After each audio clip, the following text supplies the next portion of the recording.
batas na ito, libre na ang LTO random drug test para sa lahat ng bus at jeepney driver, kasama na yung tricycle drivers. At isasagawa ito sa lahat ng terminal. Wala nang mandatory LTO drug testing sa pagkuha ng lisensya para sa lahat ng driver. Makakatipid lahat ng driver ng 300 pesos, lalo-lalo sa pagkuha ng bawat lisensya. Ayon kasi sa DPWH, mahigit sa 1,500 ang namamatay sa aksidente sa kalsada noong 2011. Mahigit 1,000 rin sa naaksidenteng driver ay lasing o nasa impluensya ng droga.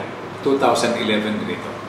Suportado ito ng kapulisan natin at ng Department of Health, itong pagtanggal ng drug test para sa pagkuha ng lisensya. Sa kadahilan ng ito, madaling malusutan ito. Sa halip, nagmamaneho ng lasing o high sa droga. Pagkewang-gewang at overspeeding ang pagmamaneho, isa sa ilalim sa alcohol test at drug test. Kasama na dyan kapag naamuyan ka ng alak. Kapag positibo ang resulta, automatic 3 buwan ang pagkakabilang.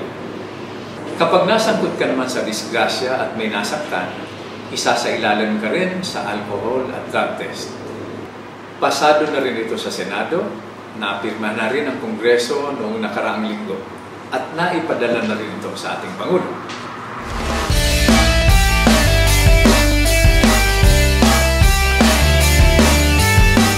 Yung Senate Bill 3341 or wiretapping, pagpapahintulot ng wiretapping ng drug lords, pushers, manufacturers, importers, cultivators at financiers ng pinagbabawal na gamot o droga.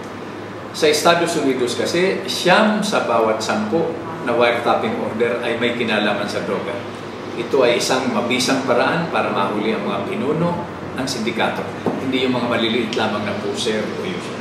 Oh, nasan? Oh! Sagot sa kahirapan natin na kay Oh, nasan? Oh!